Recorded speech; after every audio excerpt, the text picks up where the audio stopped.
কোন কি কারণে বাংলাদেশ ক্রিকেট টিমের চান্স পেলাম, বা আবার কি কারণে আমি টিম থেকে বাদ করে গেলাম, এইটা যেন জানার অধিকার থাকে। তারা রাজনীতিতে রুবেল হোসেন দেখেন কি বলবো, যে ক্রিকেটের জায়গায় ক্রিকেট, রাজনীতির জায়গায় রাজনীতি, কিন্তু আছে তাদের ক্রিকেটে এমন কিছু সেই করা চিন্তা ভাবনা দরকার নিয়ে যেটা তারা আমরা জয়েন বলার করে। আপনি অধিকার যা থাকে। করবেন ভবিষ্যতে সেটা আপনার ফিডব্যাক পেতেই হবে, এইটাই হচ্ছে নিয়ম রাজনীতিতে।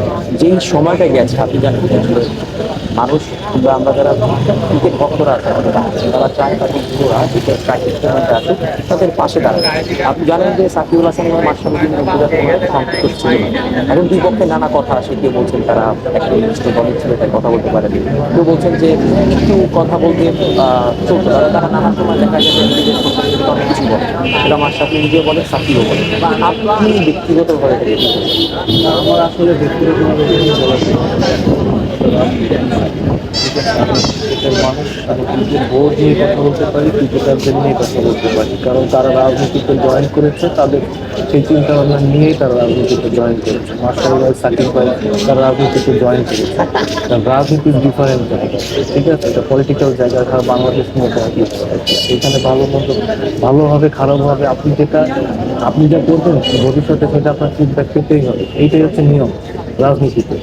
তো এটা নিয়ে আমার আসলে কিছু বলার নেই রাজনীতি নিয়ে, কারণ তাদের বিষয় নিয়ে আমার আসলে কিছু বলার নাই, কারণ এটা সম্পূর্ণ পলিটিক্যাল একটা ইস্যু।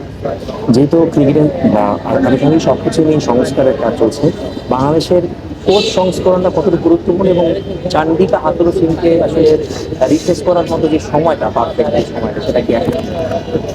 চান্দিকা হাতুরু সিংরা বহুত আগেই সরাই দেওয়া উচিত ছিল, যেটা আমি আগেই বলেছি। কারণ ওনাকে ওনাকে বাংলাদেশ ক্রিকেটে রাখা মানে বাংলাদেশ ক্রিকেটটাকে ধ্বংস করা।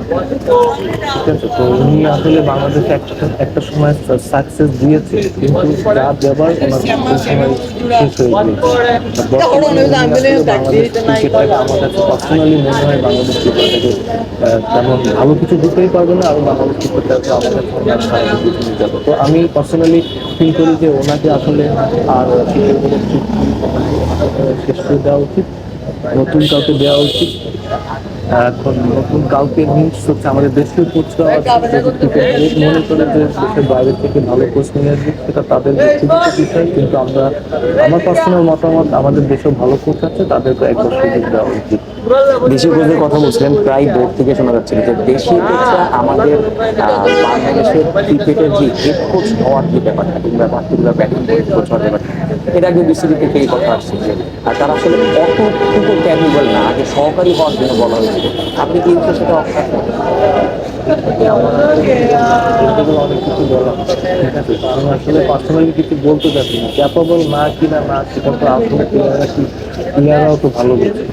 এখন আসলে কি বলবো, অনেকে ক্রিকেট বোর্ডের আমি দেখেছি পরিচালক, যে কয়েক বছর ক্রিকেট খেলে এরা পরিচালক হয়ে গিয়েছে। ঠিক আছে, তো এখন তাদের মেধা বা ক্রিকেট নলেজ অনেক ভালো আছে, আমি বলবো না তাদের ক্রিকেট নলেজ খারাপ, ঠিক আছে, কিন্তু আমার কাছে মনে হয় যে দেশীয় কোচ এখানে যারা আছে, আপনার তো বুঝতে তারা অনেক ভালো মানের কোচ। ঠিক আছে, তারা যে ন্যাশনাল টিমে সার্ভিস দিতে পারবে না, আমি পার্সোনালি ফিল করি। অবশ্যই পারবে, কারণ তারা বিপিএল এর সাকসেস, ঢাকা প্রিমিয়ার লিগের সাকসেস, ঠিক আছে, তারা সেই ক্যাপাবল, তারা সেই ন্যাশনাল টিমে ডিজার্ভ করে। মানে আমরা শুধু দিতেও পারি, এখানে আপনি দেখবেন বিপিএল এ কিন্তু বাইরে। রুবেল হোসেন ক্রিকেটার, উনি বলেছেন যে অবশ্যই রাজনীতির জায়গায় রাজনীতি, ক্রিকেটের জায়গায় ক্রিকেট, তারা রাজনীতি বুঝে বলেই তো রাজনীতি দিয়েছেন।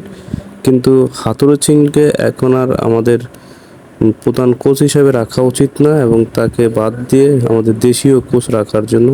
এবং তার আরেকটা কথা উনি বলেছেন, সেটা হচ্ছে উনি বলেছেন যে আমাকে কেনই বা দলে নিছে এবং কেন বা দল থেকে আবার বাদ দেওয়া হয়েছে, এই প্রশ্নটা উনি করেছেন ক্রিকেট বোর্ডকে।